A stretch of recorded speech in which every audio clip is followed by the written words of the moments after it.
On peut avoir d'abord une confirmation de votre part? Le 24 décembre 2022, nous allons lancer l'opération de l'enrôlement. Quelles sont les personnes concernées?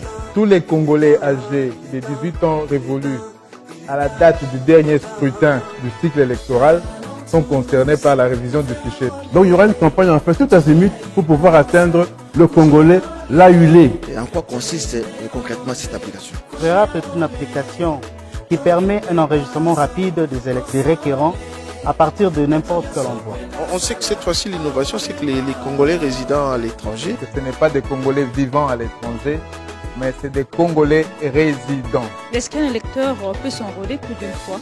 Il est strictement interdit de se faire enrôler plus d'une fois.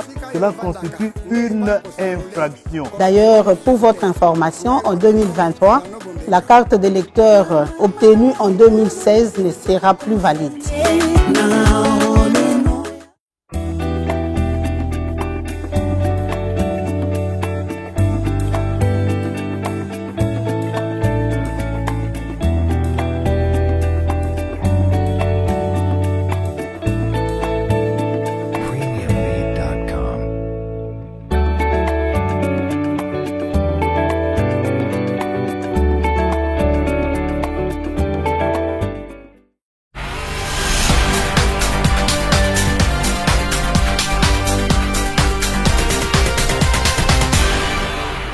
Madame, Monsieur, bonsoir, bienvenue dans cette édition d'Information à 30 Télévision. D'abord, le titre. À quelques jours de la visite du pape, Kinshasa se prépare en conséquence pour ce grand événement continental.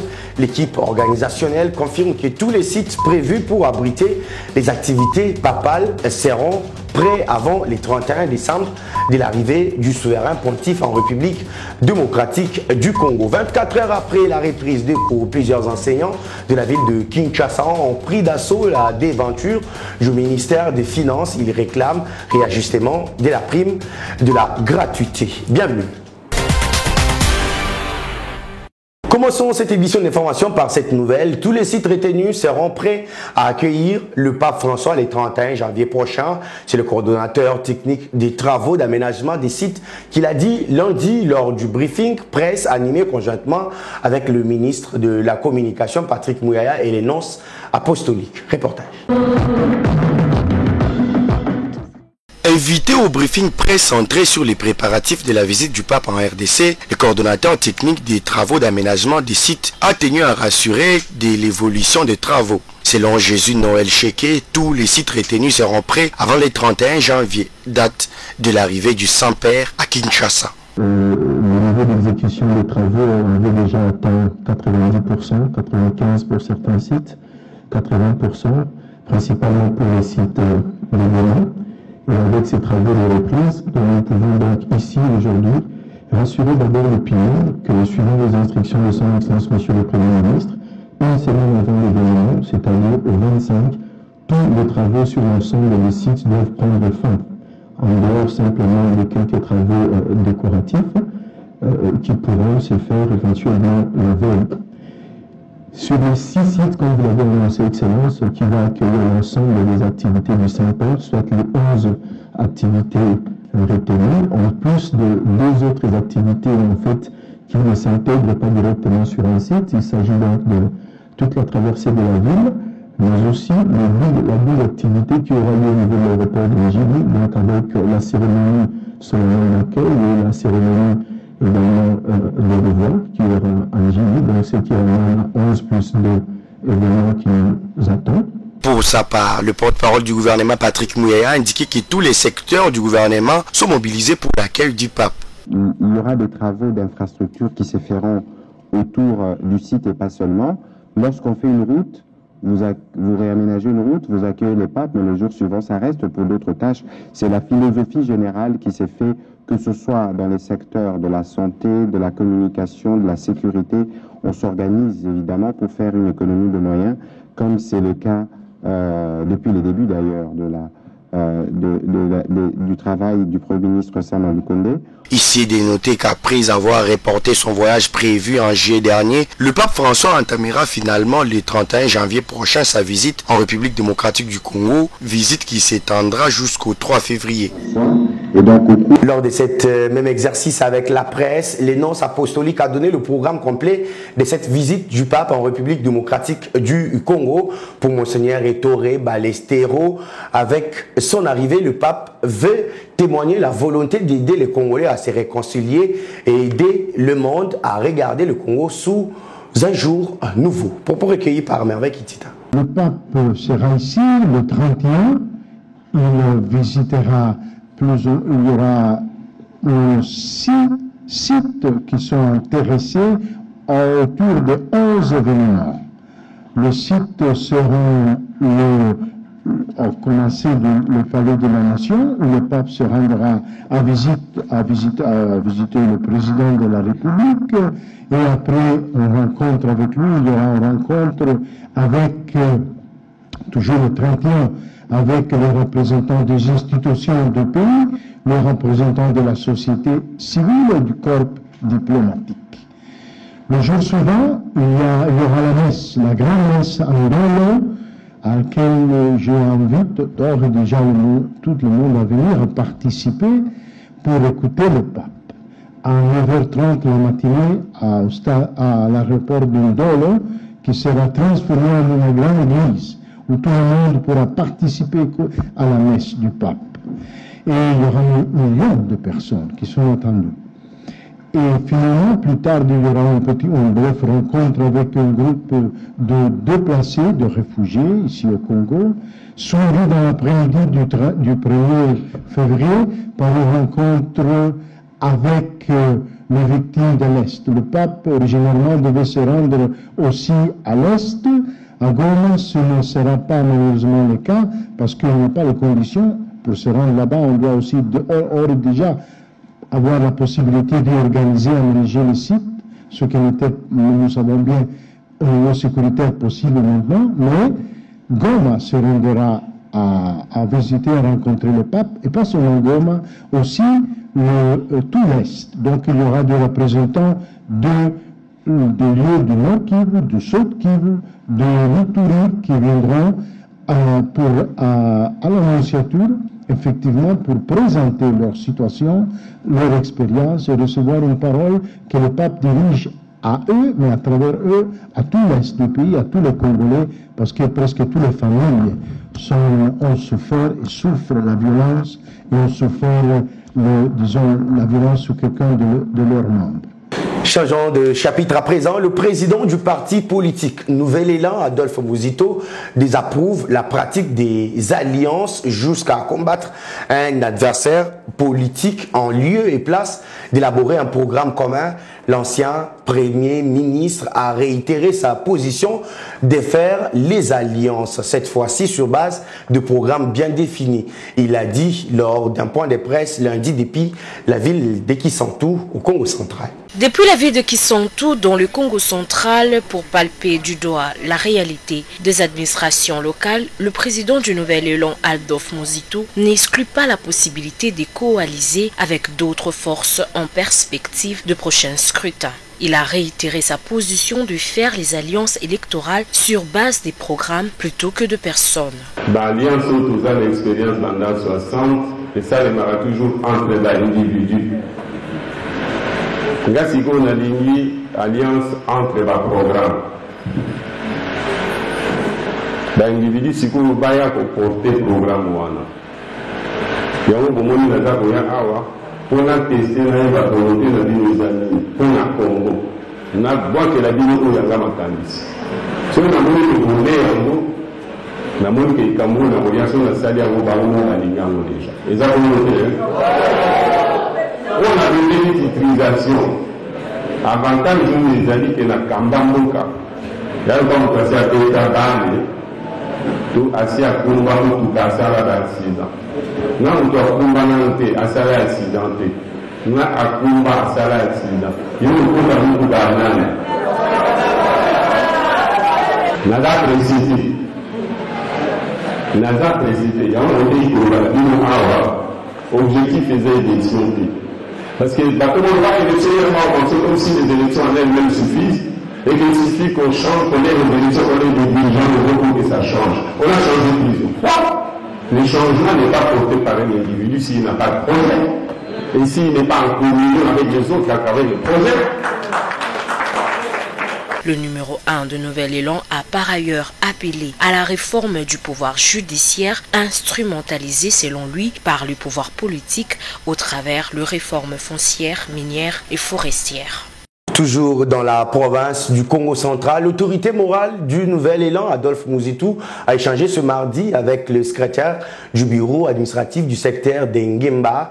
Au menu de la rencontre, le problème social des bases de cette circonscription. Reçu par le secrétaire administratif du secteur d'Engemba dans le cadre de sa tournée au Congo central, l'ancien premier ministre Adolphe Muzitu a exposé son plan d'action pour cette partie du pays, question de pallier différents problèmes de cette circonscription, dont le problème foncier.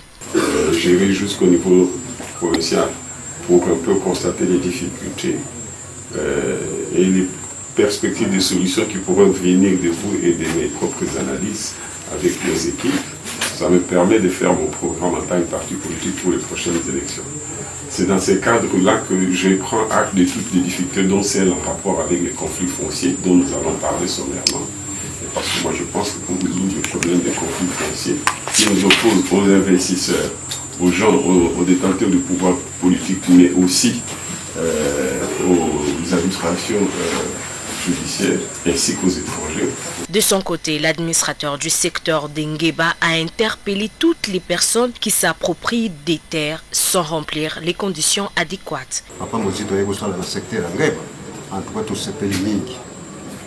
Yépe a ce pays mingi na ndega yeko yoka, makamususu ayeba katemera yebi. Vraiment tout zongo si matonde pas polo, pour via soumaye, on continue na ndenge penze koki. Ezala ya suka, ezala putu ya suka te. Ayela kabisuka.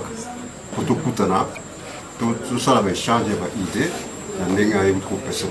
Oui, à conseiller boye, la ndenge premier vice-ministre a eu biso, il faut tout ça là tout, tout y ça bango pe bato ba miteka mabele, ba yeba baza na mutuke mabele wana mazoteka, ça pour toujours te. Les années ya ko louer. Signalons par ailleurs que depuis son arrivée à Kisantu dans la soirée du dimanche 8 janvier, Adolphe Muzitu est porteur de la réforme foncière qu'il préconise à travers la titrisation de terres. Pour l'autorité du Nouvel Élan, le développement communautaire local passe par la réévaluation de chefs coutumiers en faisant d'eux des véritables propriétaires de terres. D'une province à l'autre, dans le Haut-Touélé, 17 présumés criminels des grands chamans ont été appréhendés et présentés ce mardi au gouverneur Christophe Bassiani Nanga à Isiro. À l'occasion, l'autorité provinciale a invité la population à collaborer avec les services spécialisés pour dénoncer tout criminel afin de garantir la paix. En pointant ce grille du gouvernorat, ce bus Transco ne transporte pas de passagers ordinaires, mais plutôt 17 criminels présumés, soupçonné d'avoir sémé terreur et désolation tant à Isiro qu'à Ouacha dans la province du Haut-Tuélé. À l'extérieur du bâtiment, c'est quasiment toute la ville d'Isiro qui s'est donné rendez-vous pour dire non à l'insécurité qui tente de troubler la paix dans la paisible province. D'une air grave, le gouverneur Christophe Bassiani Nanga a investi les lieux sous le salve d'applaudissements spontanés d'une population reconnaissante au travail abattu par ce service de sécurité. Juste après, c'est le numéro 1 de la PNC Isiro, le colonel Eric Pereza, qui égrène l'un après l'autre les noms de présumés criminels, chacun avec une tâche précise. Donc, nous allons la catégorie Mibali. Ezali na baoyo, bazali kosala makambo ya moyibi, pe koboma, na kati ya Ingomba Isiro, pe na baoyo bauti na Ouacha, tozali pe na ba officier Mibale. Nous sommes les na bokasi ya mokonzi. O atiaki moyen na disposition ya police. Prenant la parole, Christophe Bassiani Nanga ne passe pas par le dos de la cuillère. Tozali prêt avec le concours du chef de l'État, Félix Antoine Tshisekedi, sengi na bajene, na population nyonso, oyo ayebi wapi babomba ki munduki, aloba yango tokende ko récupérer yango. mutu nyonso oyo akopesa biso information ya bakriminele nyonso toyeba sala quelque chose de façon que attaque monter la bus. Jusqu'à leur reconduction dans le bus, la bande est accompagnée par des huées d'une population lassée par ces actions criminelles. Une interpellation pour ceux d'entre eux qui sont encore en cavale et qui ne devront pas défier l'État jusqu'au bout. Restons dans le Haut-Touélé où le gouverneur Christophe Basséane Nangué a échangé avec une délégation de la Commission électorale nationale indépendante venue de Kinshasa pour former les personnels appelés à conduire l'opération d'enrôlement et d'identification des électeurs. Le gouverneur a assuré de son soutien pour le bon déroulement de cette opération. C'était ce mardi au gouvernorat de province. Après son arrivée au gouvernorat, l'autorité provinciale rejoint la salle de réunion Kibali pour y échanger avec ses formateurs de la Commission électorale nationale indépendante, venus dans son entité le Haut-Touélé pour former le personnel appelé à travailler dans les cadres de l'opération de la révision du fichier électoral, de la qualité, de l'éthique du personnel électoral, de l'accessibilité au site des opérations et de la sécurité du personnel. Christophe Basséane Nangué n'a éludé aucune question afin de maximiser les chances d'un enrôlement massif de sa population. Nous avons rencontré l'autorité, maintenant nous en sommes à l'étape de la révision du fichier électoral. Eh bien, nous commençons d'abord par une cascade de formation qui s'est tenue à partir de Kinshasa, qui est maintenant au niveau 2 ici en province et qui sera au niveau 3 au territoire. Et niveau 4, ça sera dans les sites de formation où on va former les membres des centres d'inscription, des formateurs électoraux provinciaux, des membres du CEP et les chefs d'antenne ainsi que les informaticiens des antennes. Commencé depuis lundi dernier, la formation sur E0 se clôture ce dimanche avant le déploiement de l'équipe dans les 6 territoires du Haut-Touélé. Et puisque nous parlons du processus d'enrôlement et d'identification des électeurs dans la première ère opérationnelle, le président de l'Union des jeunes congolais pour les changements dénonce les monnayages dans certains centres de la capitale. Après un moment de suivi, Mukenge Totoro a aussi demandé à la CENI de prolonger cette période, question de permettre à toute la population de s'enrôler. Il est au micro de Rodrigue Ngombo. Nous avons récolté des données. La population est en train de se plaindre. Elle se plaint du fait qu'il y a monnayage. Qu'est-ce qui se passe dans les centres? On essaye de faire tout, qu'il y ait lenteur et que les gens puissent s'impatienter et s'épuiser. Et après ça, il paraît qu'il y a maintenant monnayage pour passer. Et nous sommes en train de dénoncer ça au nom de la population. Sans oublier que nous nous inscrivons pour plaider la cause de victimes. Les jeunes n'ont pas de moyens pour aller donner aux agents de la CENI. Les femmes aussi n'ont pas de moyens. Vu la situation sur terrain, par jour dans les centres que nous avons sillonnés, ceux qui dépassent 50 à 100 enrôlés par jour sont rares. Et si vous allez avec cette statistique, donc on ne sera pas à mesure d'épuiser tous les millions de Congolais, même dans la ville-province de Kinshasa. Maintenant, qu'est-ce qui se passe dans d'autres provinces, là où il n'y a même pas de moyens comme ici à Kinshasa? Nous pensons que réellement, si on veut être concret, il sera vraiment une exigence qu'on puisse rallonger pour permettre à tout le monde de pouvoir s'enrôler. Pour ce qui nous concerne, nous appelons à toute la population qu'elle puisse s'enrôler et nous demandons à la CENI de faire tout ce qui est possible pour que la majorité de la population que représente la jeunesse et les femmes puisse s'enrôler pour qu'elles puissent décider en 2023. Je l'ai dit dans le titre, des enseignants de l'école primaire du secteur public réclament le réajustement de la prime de la gratuité des enseignements ainsi que l'encadrement de la paie des agents des services centraux. Ils étaient ce mardi devant le ministère des Finances. Reportage de Jaël Moloaye et Merveille Kitita. L'extérieur du ministère des Finances pris d'assaut par des enseignants de l'école primaire publique.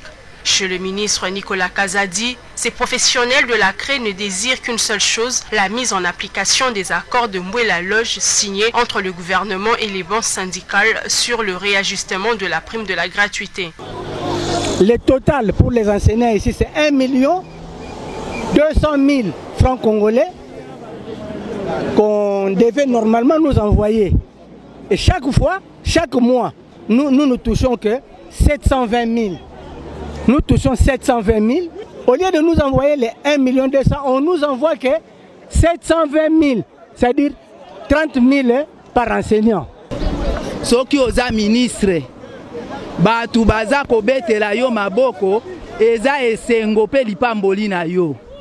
Mais soki batu baye bato yo simbi ozo bongisa bango te ozo yokisa bango pasi batu wana baza kolelela yo baye kotiola yo neti ndenge toya omoni nde toya toye kotiola ye pona kolakisa ete musalo ya sali eza zéro pona benseignant bazui eloko te.